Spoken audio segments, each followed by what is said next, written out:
Good evening. Welcome to the new school. I was trying to wait for one more elevator to arrive, but maybe it won't come. So I'm delighted to welcome you to this conversation between Christiane Paul and Luis Camnitzer. My name is Karen Kooni. I direct the Viralis Center for Art and Politics, and we're a co-sponsor of this event together with Mobility Shifts, the summit on the future of learning.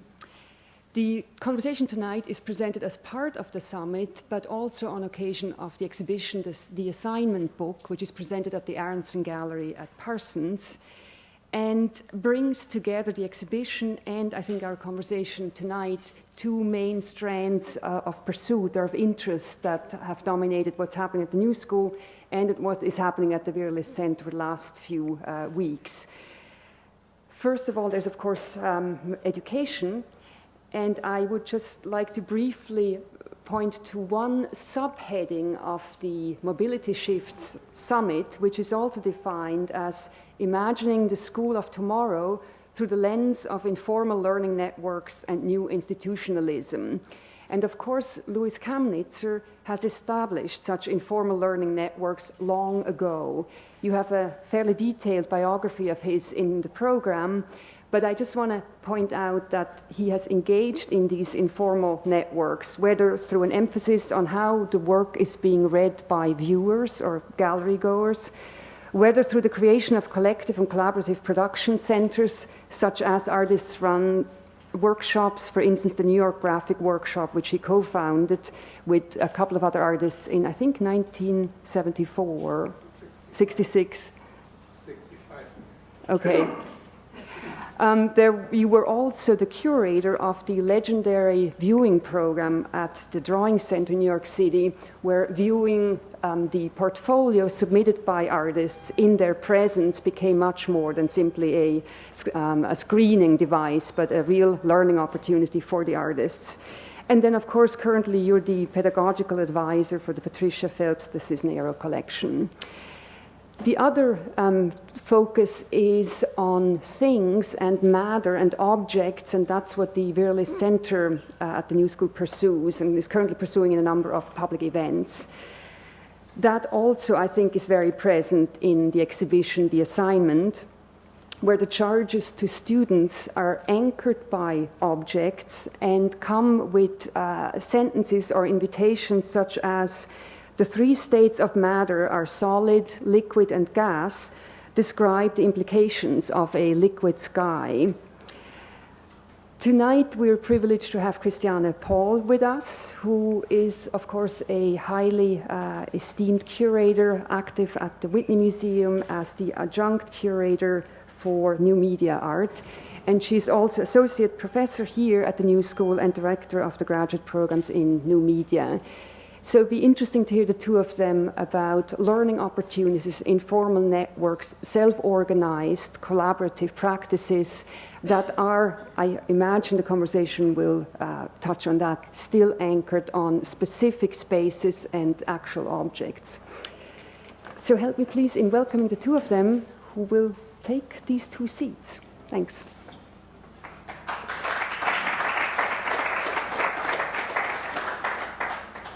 We will actually start with another little bit of introduction. I just want to give a brief overview of the assignment book and provide some context. As Karen has pointed out, this conversation tonight is part of the Mobility Shift Summit on Digital Learning, and as an assignment book, of course, also tied to notions of learning or of knowledge production. And we're very happy to have Luis Camnitzer here, who is established as an artist, scholar, curator, and critic in many capacities related to this field.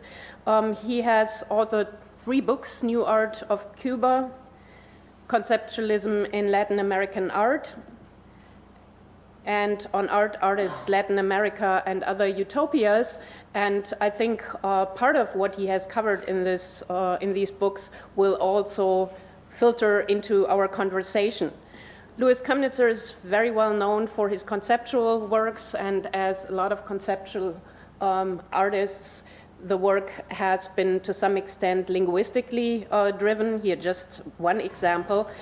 His background is also in sculpture and architecture, and as you can see in this example, a redefinition of media and questioning of art and media has always been part of his work. He recently, earlier this year, had a big retrospective at the El Museo del Barrio. What you see here is an image of the piece Self-Service, and in this one, for 25 cents, you actually get to take your artwork after stamping it with Louis' name. And a more sculptural example, The Trap, from the same exhibition.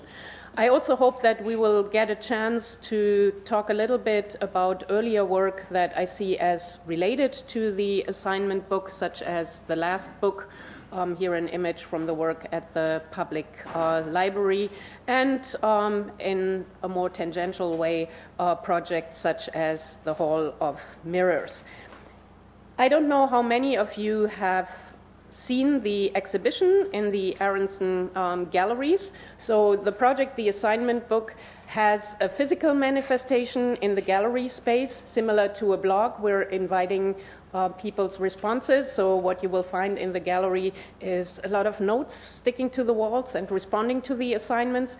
And the project also has an online presence in a blog where you're invited to respond, which was created by one of the media studies students, Christiane Paul, who is also here. And I'm just going to show you a few of the assignments and move through them. You can read them yourself, but suggest geographic corrections to improve national well-being and explain. Karen has already referenced this one.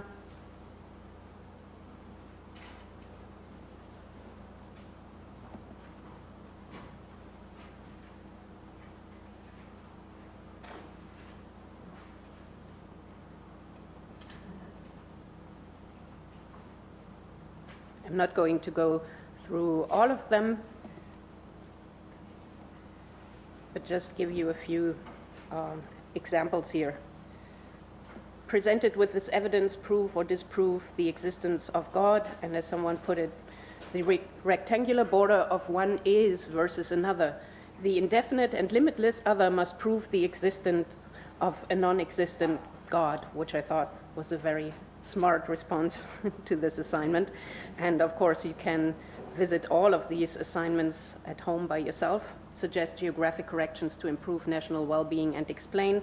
California can break off the United States to go hang out with Hawaii. Alaska can come too.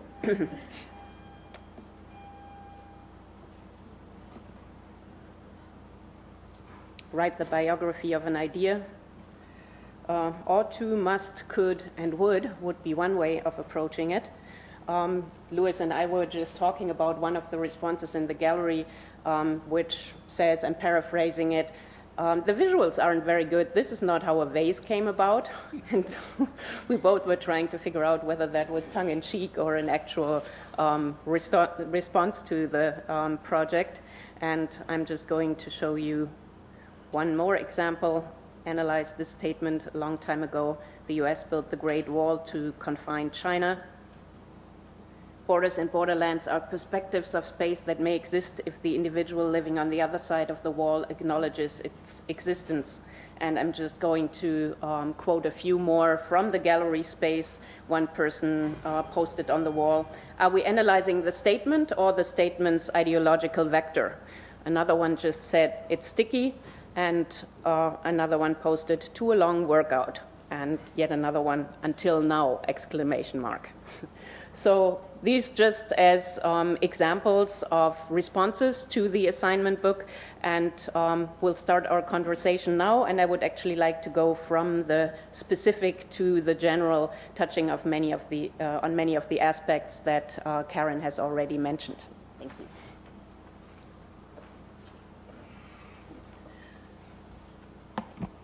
Okay, why don't we start with the assignment book itself and take it from there to larger issues.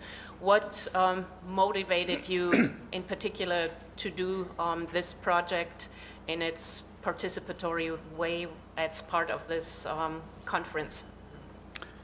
I received an order from you. And I received an assignment, basically, which was to do a show that would touch not into art itself, but into as many disciplines as possible, that it would have the potential of being absorbed into as many classrooms as possible, and therefore elicit speculations by non-art people, fundamentally, I would say. Mm-hmm. And so that's what I did. So I came up first with assignments as such, and then an art object to illustrate it. And I hoped that eventually there would be so many cards in the gallery that the artworks would be nearly invisible. That is, the point was really to transcend the object and fully explore the communication between me and the public, mm-hmm. and using the object purely as a transitional situation, which is what I believe art is anyway. Mm-hmm. I find it very interesting to return to the gallery on a daily basis and see the commentary grow, and also reflect on how that changes the notion of the artwork or art mm-hmm. object. But now it's very hard for me to go back to day one, where it was just objects on the wall, because now the responses and commentary have become so tied to it. What also interests me, and I would like you to comment a little bit more on that, is the notion of assignment that is created here. Within an academic context, you think of assignment as ultimately a form of rational instrumentalism. We're getting somewhere with this assignment. The assignments you give to the public are so much more open and poetic. They're questioning the notion of the assignment itself and its sense. And I think they also imply commentary on power of the viewer and the artist, who is being assigned what role here, which is of course one of the meanings of assignment, but not necessarily the one we think about when it comes to education. But I assume that is part of what you're trying to achieve here. Yeah, I mean, traditionally assignments are an exercise of power by whoever is teaching to the students. And it's part of the definition of education as a training situation rather than real education, which would try to develop critical thinking mm-hmm. and questioning and subversion to some extent, if possible. So by opening the assignments, that is, the assignment has infinite possibilities of answer. There's no correct or wrong answer, really. I am shifting the power from the assigner to the assignee, or whatever mm-hmm. you would call it, and just challenge the structured thinking or disciplinary thinking you usually get in schools, to start opening and trying to see things from as many points of view as possible. Mm-hmm. And as many of the responses show, they start questioning the assignment itself. Which is great. What are we questioning here? Actually, some actually pinned things onto the pieces, which I think is very nice. Yeah, one of the assignments being how can you make the inside of this box more interesting? And I noticed that a lot of people actually threw their responses into the box. So that actually was an easy, obvious. Yeah. But on the map, people pinned onto the map, and that's vandalism, which I think is fine in this case, at least. Which brings me to another question, or actually two questions. Of course, there is, as you say in the statement on the exhibition itself, a connection to today's participatory communication culture. You actually, in one of the original statements, compared this response structure to a blog structure. Hence, it seemed to make so much sense to also create a blog in connection with the project. And while we think of blogs as something specifically tied to social media of the 21st century, you make it very clear in this exhibition too that it is a fairly old structure too, inviting participation. It's something that you have done in your work for a long time. And I'm also interested in how that ties notion of art and pedagogy, particularly when it comes to Latin America or your background, because I think this connection is not necessarily that strong in other areas of the world, or hasn't been, and it also wasn't that strong in the conceptual art of the 60s or 70s. I believe it was much more so in Latin America. Well, there's I think, a big difference between what you call progressive education in the States and progressive education in Latin America. And progressive education in the States really leads to a development of the individual, of developing individual creativity, developing individual aims, and ultimately it's sort of a logical conclusion of liberal capitalism of the 19th century, taken to some not extreme, I would say, but including some libertarian elements as libertarianism is defined in the US. That's not putting down progressive education in the States. I mean, it has obviously a lot of aspects that help remove stultified stuff from before. But it's very limited. It's limited socially. In fact, I grew up with the word libertarian as community-oriented, anarchist tendencies that would help abolish power, but for the benefit of a communal sense, and not in the rampant, triumphal path of individual success as it's seen here. So I had to adjust not only concepts but language as well. In any case, I come from a tradition where education was a social right.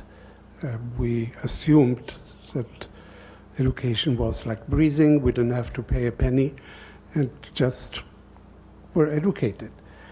And that gave a platform for analyzing what does education do in terms of social relevance. And already in 1918, there was a big university reform in Argentina. It was a product of the Soviet Revolution the year before that came semi-understood to Cordoba, which is the second city in Argentina, but made it clear that education should not be class stratifying, that education should be a social service, that education should be open to everybody, and that whoever participates in education should have a right to co-govern the institution.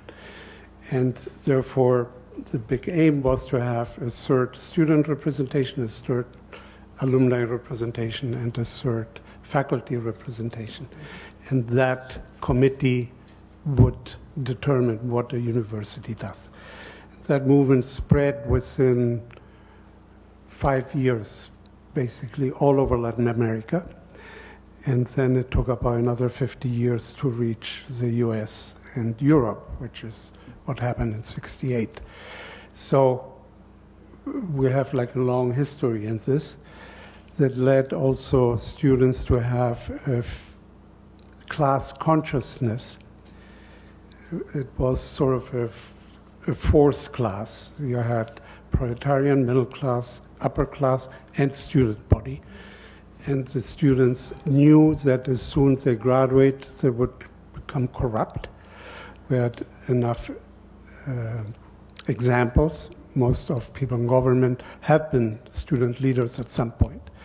So it became a mission for the students to quickly educate as many students that would come behind, so that during the student time, they would effect as much change they could because after they graduate, we were all finished. In that ethos, the notion of progressive education had a totally different aim and different context and different resonance, I would say. With dictatorships during the 60s and 70s and into the 80s, much of this changed. Private universities started taking over. Education for profit took the model of the US. And in fact, now the Bologna plan in Europe is following also the quantification of education with the argument that you can travel with your degree from one place to another and make it easy for equivalencies. But so the notion of credits, which is the currency of the process, is slowly taking over the rest of the world, which is unfortunate. So one of my missions as a good citizen is to fight all that and bring qualitative thinking into education as strongly as I can and as effectively as I can. And art for me is primarily a pedagogical tool. I really don't care about the production of nice objects or the entry in collections.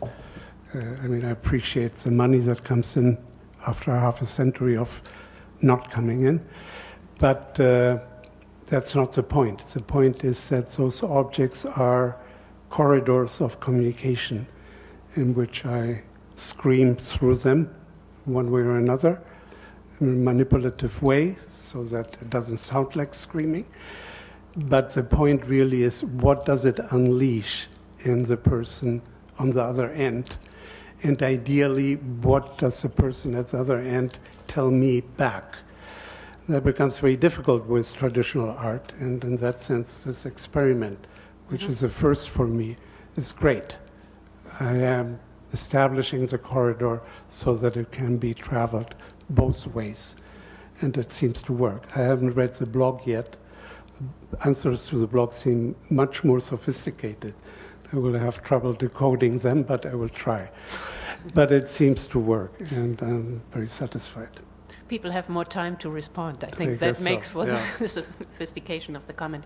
Do you see the notion of art as pedagogical tool very much informed by your background, by the situation in Latin America? Because I think if I would propagate that interpretation of art here in the US, I would still get a lot of blank faces if I would talk about the role of art as pedagogical tool. Not that it isn't being used as such by certain artists, but I would think for the mainstream this is to some extent an alien notion, unless it is reduced to teaching young children to express themselves through drawing. Yeah.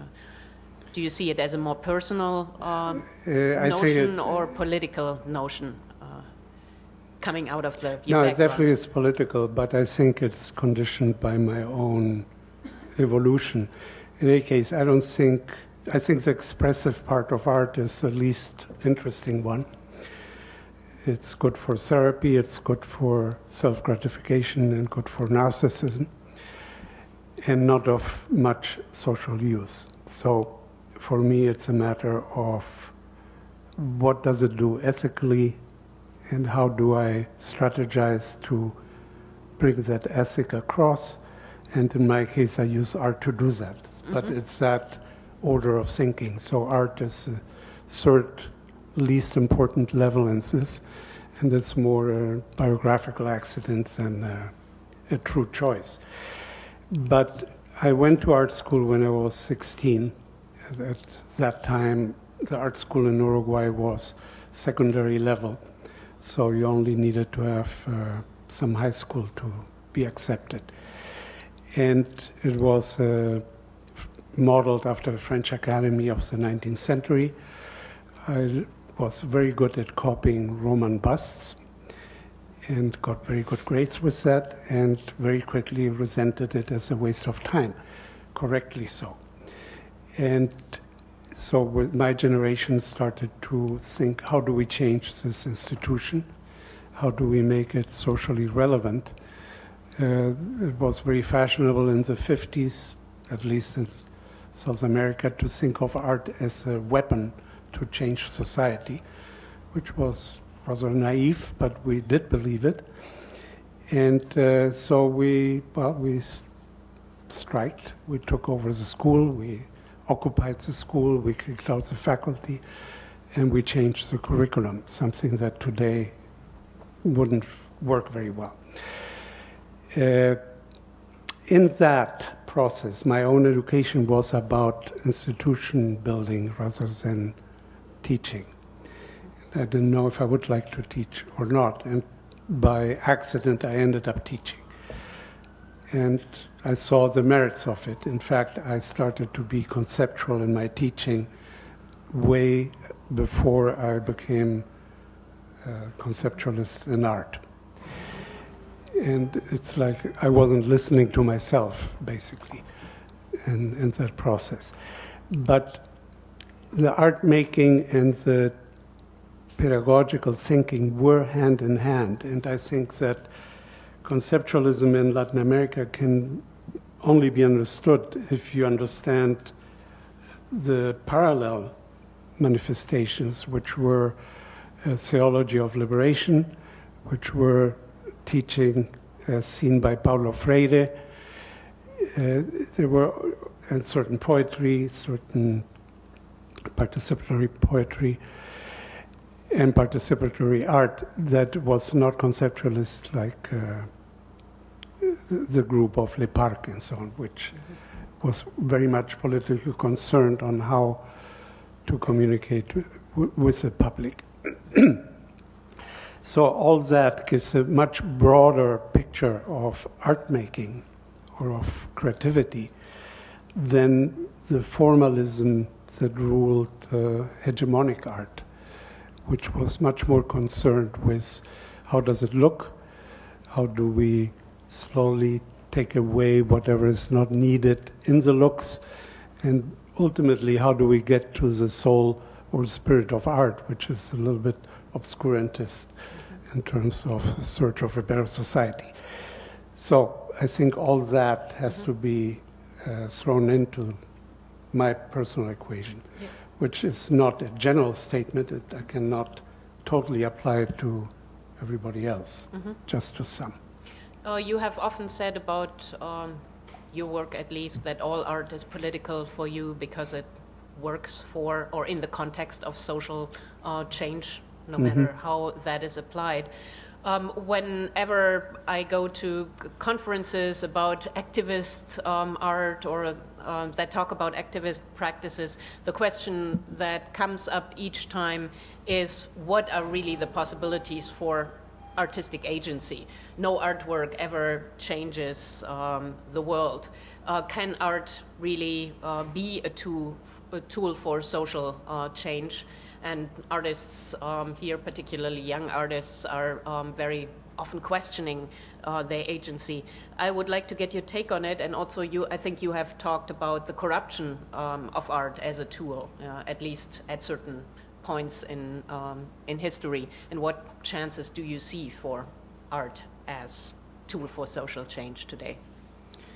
I think it depends what time frame you refer to. In terms of immediate result, I think it's nil or negligible. But so is everything else. I think by now, maybe I'm just getting too old, I believe that the only thing you can aspire is to a little bit stimulate an individual and hope that that individual will stimulate another individual, and you slowly make a chain of changes. And maybe in 200 years that takes form, and it doesn't matter that we're not there anymore. We just hope for the future. On the other hand, what's going on doesn't show much hope in that, but still, in order to maintain sanity, I think one has to believe those things. But I do not think that art has enough power to do anything radical and the short term. I think we can help question things, help challenge things, and it depends where we do it. I don't think we can do much in a gallery. I think we can do more in schools. I think if every child already in kindergarten learns that order, any order, is an exercise in power by those who made the order, and learns how to question that order and make their own order and compare them critically to choose whichever order is more useful, that then we have a better chance of improving society. Art, in that sense, is a model for thinking and not a model for making. And I wish that artists would really start from the attitude that we're trying to shape culture and we're not producers of things. As soon we produce things, we enter the market. As soon we enter the market, we confirm an established order and cannot challenge it anymore, because we are, one way or another, always co-opted. We will be co-opted anyway, but at least try to delay it, and on the way, try to liberate as many people we can so that we delay it further. Okay. I recently was at a panel discussion where Steve Kurtz of the Critical Art Ensemble ultimately summed it up as saying every political revolution or movement has always been accompanied by a cultural movement, and it's not that a single artwork can change the world or have an immediate effect, but similar to what you're suggesting, it's the accumulated effect of artworks of cultural change over time that sees a result, and we can't look for instant rewards on that level, but that doesn't diminish the importance of art in that field. No, in fact, I think most revolutions that failed because they did not recognize that revolution cannot just be political and military, but it has to be cultural, but cultural in the terms of real revolution, not of adopting forms that already were dead when they were adopted. I mean, social realism is a nice example for that it didn't open minds, it closed minds. Mexican muralism is another nice example. It gave mixed messages in which the narrative purported to be revolutionary, but the presentation was totalitarian and anti-humanistic. So the cultural revolution has to be hand in hand with the other one and find the right format to support it. Coming back to notions of art as pedagogy and changes in knowledge production, do you see, given the crises in education all over the world, obviously in different cultural contexts, a movement from the academy to the street, a questioning of structures of knowledge production again, that is more driven by the people, or where do-it-yourself cultures and the street take on some of the functions that originally were taken on by institutions or the academy, or is it just a transitory state of change? I think it's a complement. I presume that the conference is exploring those things. I have been following the exchanges online that preceded it.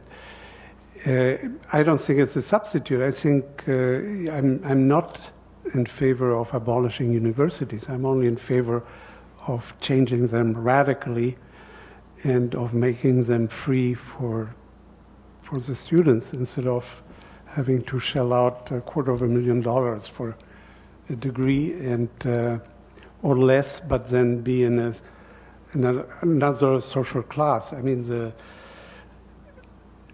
U.S. education as a class-making or class-maintaining society is it's amazing. In a country where you talk about that there are no social classes, you have a tool that basically is medieval. I mean, it's like trying to bring in feudalism back in history, which is beyond my understanding. So the point is not closing universities. The point is making them free, understanding that education is right, not a commodity, and understanding that education is not about training, but about thinking, and thinking with freedom and not thinking according to certain established patterns.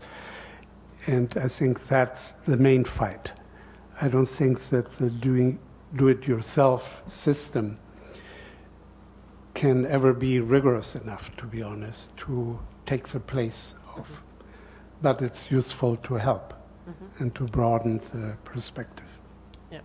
So do it yourself, working in tandem with the institution as a reality check, perhaps questioning it, or also enhancing that part of education rather than the top-down hierarchical system. I would also think that this requires a mind shift, since many students today are really very pragmatically looking at the job market, and the ideal of learning to think and questioning is something that is not as cherished anymore as it may have been in the past, which of course is a product of education as commodity, or this commodified system. So that's also something to counteract, I guess. Yeah. I was wondering if you could talk a little bit more about the assignment book in relationship to previous projects, or the trajectory that your work has taken in that respect. I see works such as The Last Book related to it, and I don't know if I'm projecting onto it because only in the word book. But it is participatory. Well, the last book really, it started a little bit tongue-in-cheek as the confrontation between the Bush regime and the Taliban seemed like a clash of fundamentalisms, both trying to fight for the triumph of illiteracy. And there was somewhat, I'm old-fashioned and I still like books, so I felt that was threatening. So that's why I came with the idea to speculate what would happen if we have a last book that would be a legacy for future generations that wouldn't have books and would have to sort of archaeologically study the phenomenon of our time or of previous to our time and reinvent or reconstitute the book format. And so I asked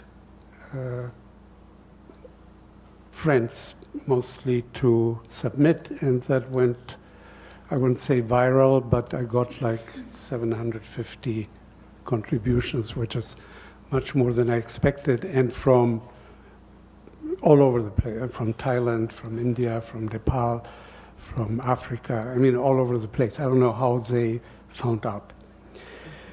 It was interesting, number one, that I would say about 70% were pretty good. It was totally open, there was no selection. And for that kind of an open call, I think there was a high rate of quality. The other thing that was interesting was that some people did it purely for self-promotion because they figured they can add it to their curriculum. I've proof because people keep asking me, where is it being shown and what do I write into my biography? Other people were extremely literal and other people were really good. So we have those three categories. And so far the book was, well, it was also interesting, this project started sponsored by the National Library in Spain. And the director of the library was a friend of mine who shortly after got fired, not because of this project, but then the next person was enthusiastic about the project until she saw it. And then she started complaining that I was sending digital prints, not originals, that a lot of stuff was not in Spanish, that there were pictures. And actually, the woman also got fired, fortunately. She was quite retarded. But then she suggested, because there was like a contract between us, she said she wouldn't show it in the library as planned, but she was willing to put it on YouTube. And so I wrote to her that it was about the last book, not about the autopsy of the last book, and refused to do it. And then we looked for other places, and immediately the Library of Buenos Aires, the one where Borges had been the director wrote to me saying, I want it. Mm-hmm. And so it started there. And then it went to the library in Zurich and to New York, and it will go to Hamburg. And I'm tired of the project, so I presume they will stop. But it was a nice experience. Mm-hmm. It was. But I think the anecdotal evidence alone shows actually the connection I made between the assignment book and the last book, not because of the book, but because of the questioning of the status of the book and the hierarchies and institutional tensions that come with it, with the assignment in education or with the book itself. Your work is mostly known for its conceptual aspects, but your background also is in architecture and sculpture, and your work crosses the boundaries a lot between very physical objects that have a conceptual underpinning and more ephemeral pieces. And I was wondering if you see that at all as a tension, whether it's very natural to you to move between the thingness, as Karen would say, and the conceptual aspects, or how they work together, or have over the. I'm sure it has changed over the decades. Yeah. I never liked to be classed as a conceptual artist, and it never was really something of interest to me. There were two things that interested me. One is to formulate or present problems that I find interesting and to try to solve it the best way I can so that other people can challenge it and maybe find better solution or find a more interesting problem. So there you have a pedagogical bent again. The other thing that interested me was to do things with a minimal input, achieving a maximum output. And that means no frills in certain ways. And it may sound like related to minimalism, except that it wasn't about minimalism, it was really about maximizing an effect. And in order to maximize an effect, you take everything into consideration. You take into consideration in what space something happens, how does it resonate in that space, how do you use the energy outside of the stimulus to increase the sound or to increase the effect. So, given that, and obviously it becomes clearer looking back than it looked when I was dealing with those things. You end up deciding that one thing you need is total freedom, that you cannot leave out something because it has not been considered part of art. So language for me was not any commitment with the linguistics of conceptual art in the States, which I, in fact, back in '66, I had no clue about anyway. It was more that why not using language if I can use other stuff, and why not describing visual situations instead of rendering them. And so I was, for a while, looking for precise descriptions. Mm-hmm. And I remember one example for me. What I wanted is to, back in '66, to find phrasings that would elicit exactly the same image in all the minds of whoever was reading my statement. And my example for that was a gray cube, 6 feet per side. And so I thought there was a nice archetypical image and was very happy with it and figured anybody can visualize that easily and blah, blah, blah. And then I was walking on the street and saw a cover of Art News with Tony Smith's Die. And I nearly died. I mean, I was much older, I was I think 62 or so. And but that's when I saw it. And first of course, one thinks, Jesus, I have to be careful with what I imagine because it will take actual shape. And then I calmed down and was quite depressed. But that was my entry to that. And actually, the way I even thought about language was because I was pissed with minimalism because I felt it had become like a corporative logo art, which was very expensive to produce. And I figured if I would think along those terms, I might come up with the idea of taking the Empire State Building and bending it in U shape. And so I try always to bring an idea to its extreme of absurdity. That was a totalitarian, unethical, stupid project. And in the process of thinking it out, I realized that if I just wrote that sentence, people would visualize it, and I didn't have to go and buy the Empire State Building and restructure it. So that was my entry to language, which was totally unrelated to any other thing. It was a personal, I don't know, light stroke or darkness stroke. But it interested me what language can do, not as poetry or any other thing, just purely as a descriptive tool, as a parallel to rendering.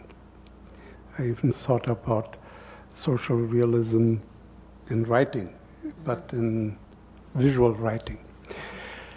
So that gave me some freedom, and at some point, but it didn't mean that I gave up on objects or images.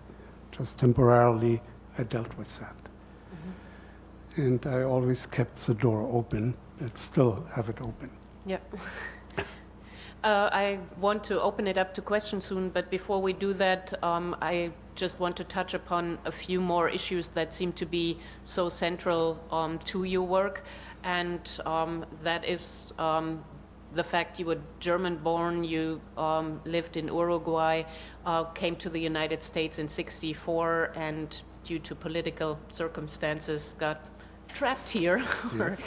And the whole idea of transculturation and this shift between the margin and the periphery and the center has become so intrinsic to your work. Even looking at the assignments in the assignment book, I find a lot of play with that, of questioning where the centers are, be it in knowledge production or addressing a conundrum, or in other aspects of your art. And I was wondering if you could talk a little bit more about that and how it shaped your work and your personal experience.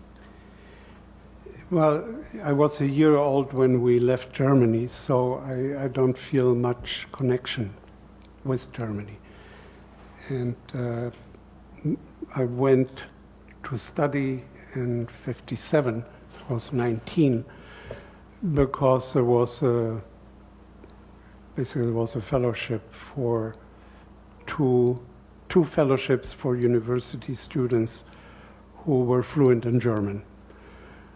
And we were 2 people that qualified. So I took it. I rather would have gone to Japan or some other place, but they didn't have it. So I ended up going to Germany, but it was not that, oh, let me see how that is or anything like that.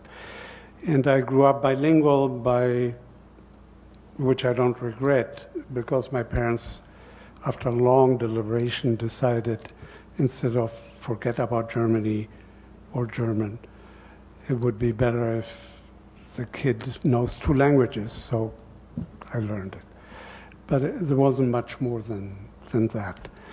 And when I was in Germany, I was a total foreigner that created odd situations because I spoke without an accent and made very stupid questions. But in any case, I cannot claim any connection with Germany except that I like marzipan. And which happens, the best marzipan comes from the city where I was born. So, but it's unrelated.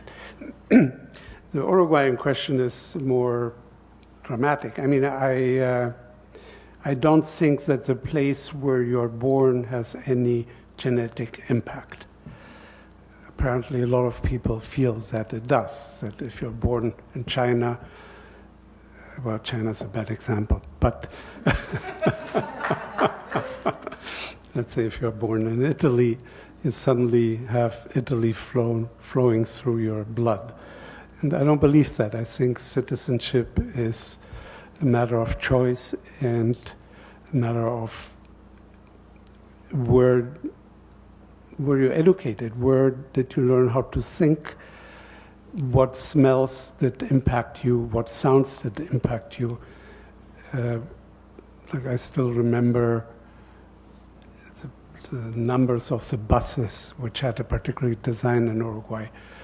And I had classified all the buses into friendly buses and unfriendly buses on the basis on how those numbers looked.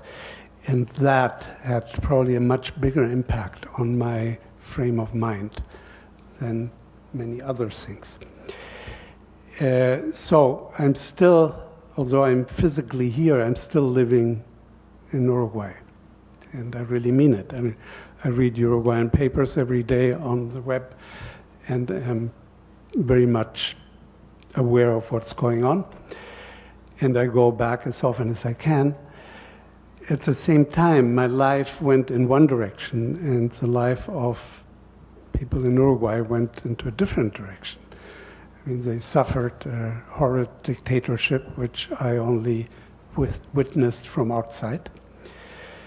I grew up in a certain ways, bombarded by certain information they did not, and they had information I did not.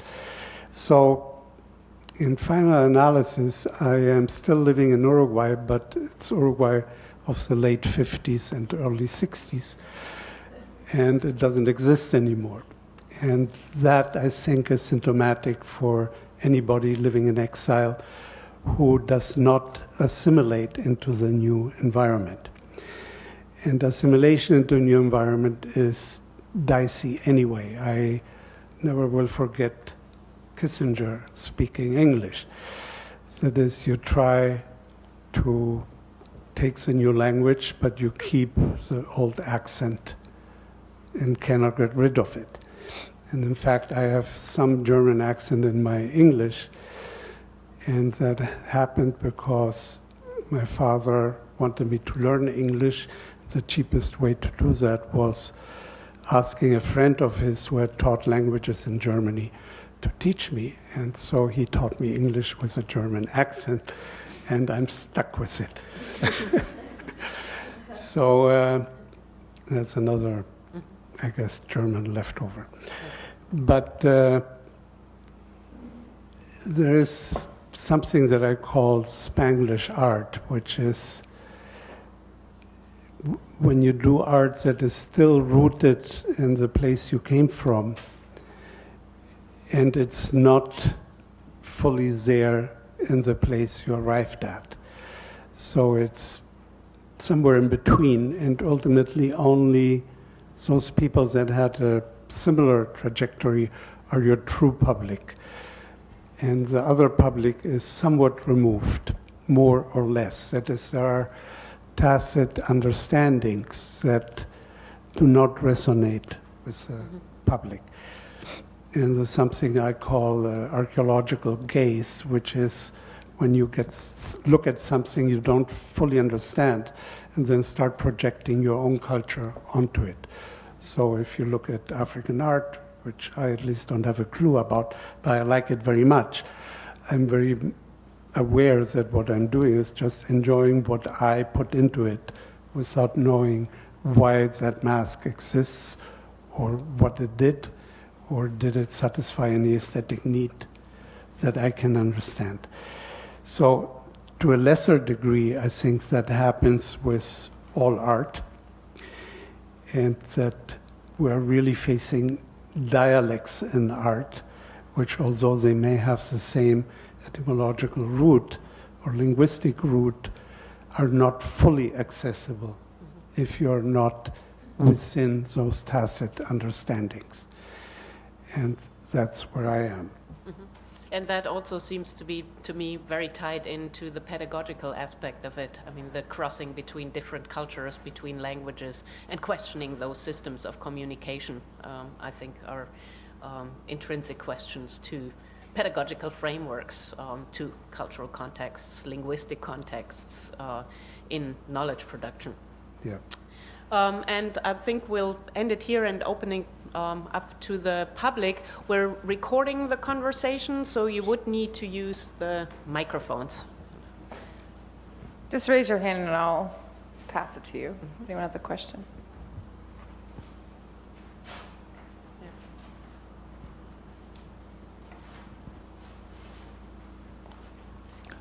I'm interested in the corridor. The work is the corridor and eliciting a response from someone. And I'm wondering about where you put, or if it's important anywhere for you to put or to manifest or to demonstrate or to elicit a witness. So I'm concerned about whether this is something, whether this communication is something that involves two people or whether it allows three.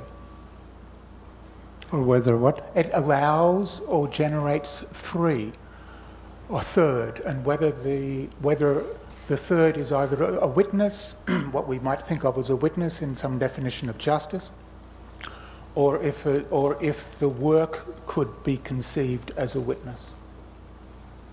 If the corridor could be understood as a witness. No, I don't think the corridor is a witness. I think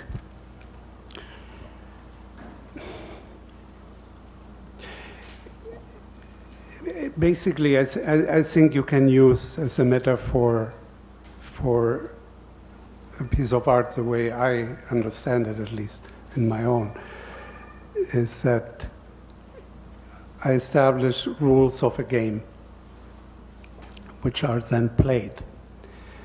And those rules try to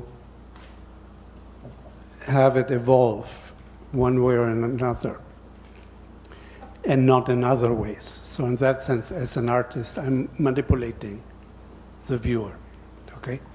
And I think that's fine. So the manipulation is not good or bad, it's how you apply it. And so, in this particular piece, each time it changes with comments, so it's not anymore my corridor, actually. It's a corridor that keeps enlarging or becoming wider. And therefore, the word witness, I cannot fit it completely. The piece is not a witness, the piece is a seed or a starting point. No, the context for the witness was just in terms of when Levinas talks about justice, that justice requires a third. It's not something which is exercised between two, but requires a third. Well, any new participant becomes, in that sense, a witness for a moment until they decide to jump in. And then the next one. So it's a chain of connections. Okay, thank you. Okay?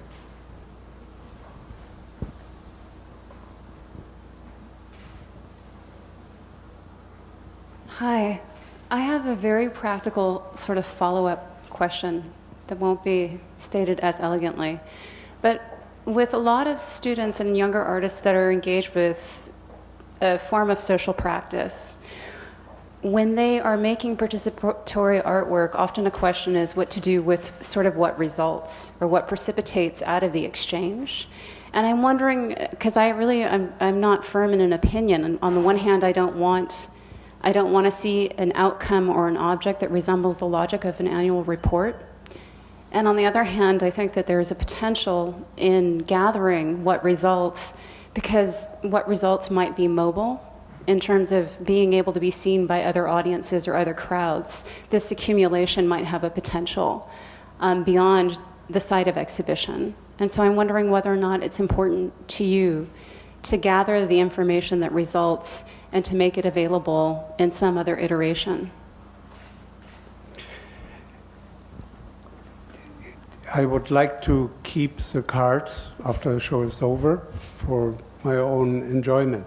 But when I recreate the piece, I will start from zero again. I will not, I mean, it would seem to me at least like an affectation to bring the whole show as it is now to another place and have it continue.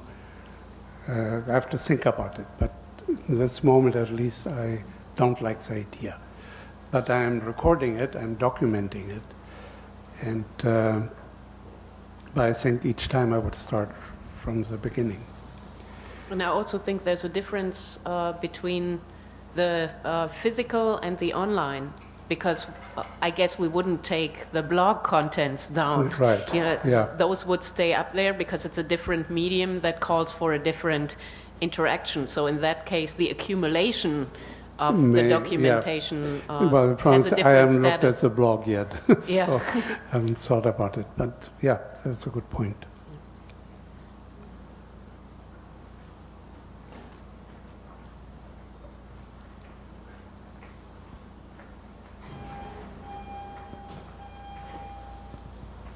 Hi. You had said that you were interested in thinking about problems and offering people to give solutions, and I was wondering what kind of problems are interesting you lately?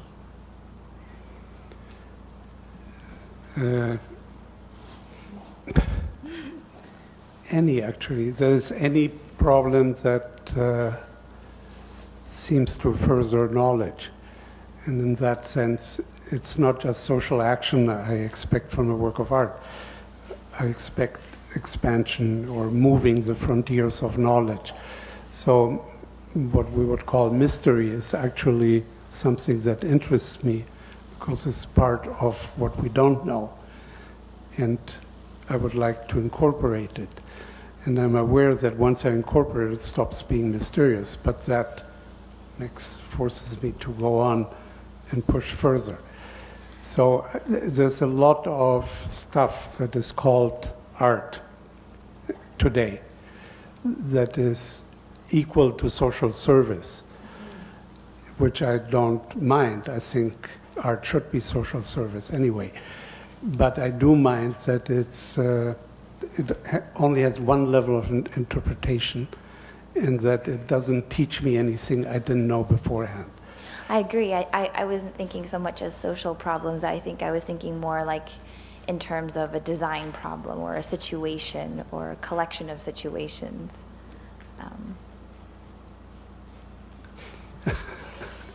Yes. I don't know how to exactly answer that. I get my question was just what are you thinking about lately? What kinds of problems or what kinds of things are interesting to you? Lately, I'm thinking about how do I get out of art and focus more on education, actually. Thank you. But in an open way, in a creative way. Yeah. So I don't see much difference. I mean, all the list, people keep saying, well, you write, you critique, you curate, and on. Basically, I don't. I formulate problems and try to solve them in whatever medium seems more appropriate. So for me, it's all the same activity. And I would generally call it art because what I'm ultimately interested is in alternative orders that challenge established orders.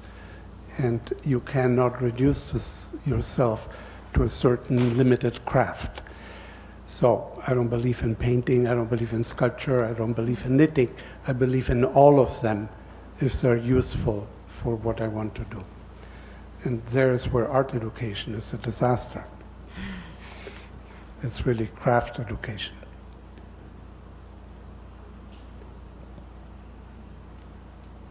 Yes. A follow-up question to.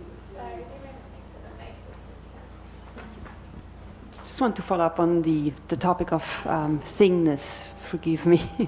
But the exhibition, the assignment book, of course poses very interesting problems and invites solutions, but each situation is anchored by a material evidence of what the problem is or might be or how one might approach it. I'd be curious to hear you speak more about the objects you engage with, whether they're representations or maps or actual sculptures. At some point, it seems there is a desire to have those conversations and the solutions proposed around matter or around objects, even if it's not a sculpture in a conventional sense. So I'd like to hear more about that. Well, I would presume you mostly focus on the brass plaques. No, you know, the pile of tapes in the middle, or the strange handle that cannot be named, or even the material of the blue paint, the sky, that is, however, you know, you chose a certain material to depict that liquid sky. The physical aspects of introducing the problems. I just solved my own assignments. I mean, that's all it is. And and by education, I guess I think into objects or visual solutions like that and not other stuff.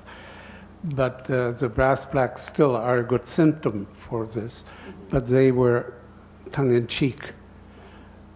And because I wanted to start from something that seemingly is a normal art exhibit, and then see how it can be corrupted. And this goes in line with a show we did with the Cisneros Foundation in Dominican Republic, in which it was called "What is Modern Art to You?" And it was a show that went from Picasso to Twombly, basically. And we organized the work by problems, not chronologically or any other way. And had people go into each situation through a particular setup. And then there was, we had assignments for the public to solve, and the results were exhibited. And when the show was set up, the museographers of the place, who were impeccable in traditional sense, had an incredibly elegant exhibition. So elegant that it felt like a hospital to me. And all the assignments of the people were carefully in a ghetto within the show. It was central, but not touching the artwork. And of course, there are issues of insurance and so on. You don't want anybody with a magic marker near a Picasso of 1912, unfortunately. But ideally, that show, if it would have continued consistently with what we had in mind when the team started thinking about it, it should have looked like here. That is, a solved assignment should have been merged into the show. And if you didn't know what was going on, you had to really figure out what is Picasso, what is not Picasso, and so on. So the thingness is a very relative issue. It's you can look at it as a thing, which is what usually is done, or you can look at it as a starting point to unleash a process, where the process is much more important than what started. So from that experience, I followed onto this one. And now I will bring this back to the museographers in Dominican Republic and tell them, see, this is the real thing. I can only speak to it as a viewer, of course, not from the artist's intent, but comparing the physical exhibition and the blog, there's a huge difference to me in the negotiation of space, because some of the assignments are so much about delineating spaces or playing with the notion of boundaries or questioning them. And that becomes so much more obvious in the physical space with the three-dimensional objects than it is in a digital image that flattens those layers. And I would also expect that people have different responses to that the responses are shaped by the spatiality, and that you probably wouldn't have a response such as in terms of the basketball hanging on the wall, just wait, it might jump out of the bag, and that's not how I would comment on the image of it, but something that is inspired by the physicality, probably.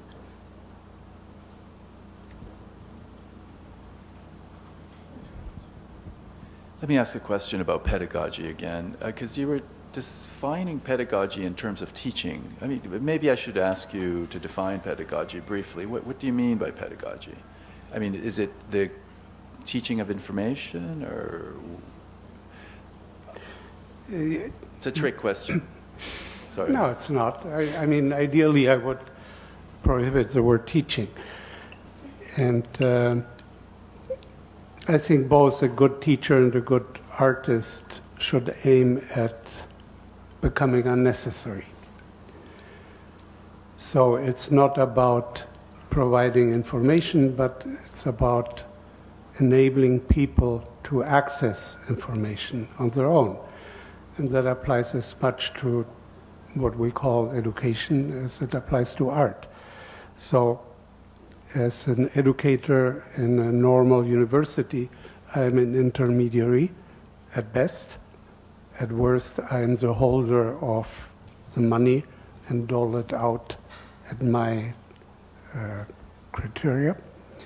And as an artist, I'm an intermediary between the universe and the consumer of the universe, and suggest some order instead of helping organize it by themselves. So for me, it's very clear. Pedagogy is an enabling of access. It's not training. It's not doling out information or other stuff. So it's to help to teach people how to learn on their own. Which leads me to the second question, which forbids the word teaching. Yes, enabling. Okay, to enable people to learn on their own. Yeah. Enable is a loaded term, but it leads me to the second question, which is, do you think that people are all of equal intelligence? Well, that's a trick question. No, but it doesn't matter, does it? Well, there is the point of view that when some people would maintain that people are of equal intelligence, just of less, less expertise, less knowledge, and it's a matter of communicating the knowledge and how to pick up the knowledge for. It's a humanist position, but it's it's not actually an uncommon. it's a stratifying position, because that question only applies if you do it on the same level of horizontality. As soon you go into vertical analysis, it collapses. That is because it would presume, well, let's not teach children, let's only teach adults. And then you go, oh, let's only teach adults that understand from a certain point up. But if you introduce verticality into that horizontal plane, then you have more intelligent and less intelligent, who all have the same right to be dealt with on an individual level. And a good enabler would detect exactly at what point can you enable and at what point you cannot. And that's your task. It also begs the question what intelligence is, and you often, if as a teacher, you have people of very different intelligences in a class, and that really is the challenge. Rather than having a different level of intelligence, knowledge, expertise, it's very different intelligences. An example, I don't know if that's clear. An example, I once was zapping on television, and I come across a program, I think on MTV, where a rapper talks about a music video, and his level of language was very low. He was not at all articulate, but how he analyzed visuals and the access he had to them was mind-blowing. Nothing I could see. He couldn't express it very well, but it was impressive and opened up new dimensions to me. And I think those are different intelligences. Not every intelligence is analytical, for example. I see. Or, yeah.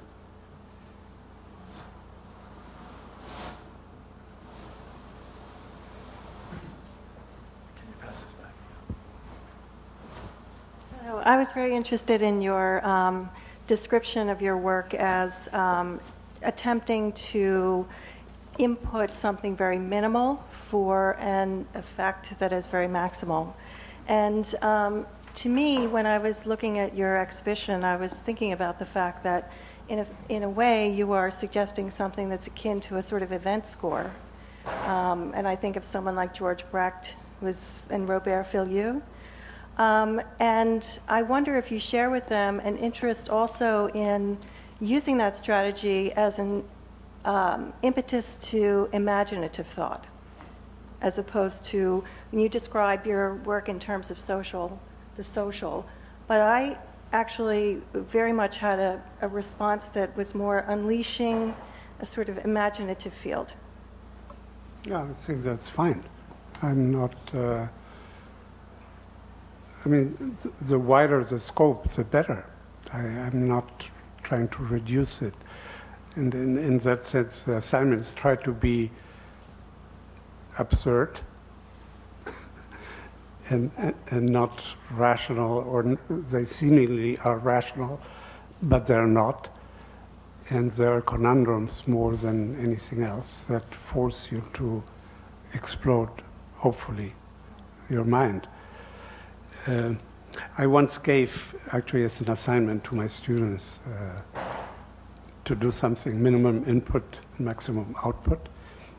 And it was home assignment, and the next day I come to class, and there was a little sign on the door, the class canceled. And it was one of the best pieces ever.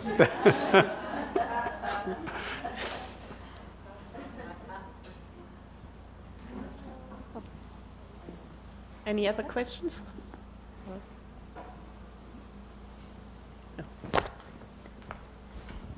I'm going to ask a political question. I'm a political scientist, so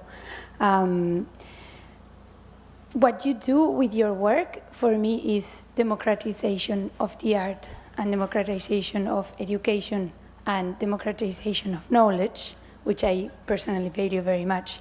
And your book, I think, your exhibition breaks and makes out of context questions as, is there different intelligences, or is there different levels of knowledges, or this is knowledge, this is not knowledge, because you are giving the same value to very different answers. And through your exhibition, there is no right, wrong, as in the regular assignment in a university or high school or whatever, but all the answers are considered, and all the answers deserve to be in the blog or in the wall or taken into account. And I think there is a general trend that comes from bottom up. It's difficult to define what is the bottom and what is the up, but I think we understand each other. with movements like Occupy Wall Street or Indignados in Spain that say, we are going to define a new answer. We are going to break the orthodox thinking. And if we can do that through education, say, we are going to find new answers. And the best student is not the one that gives the accurate official answer, but the best student is the one that gives the most original or creative answer.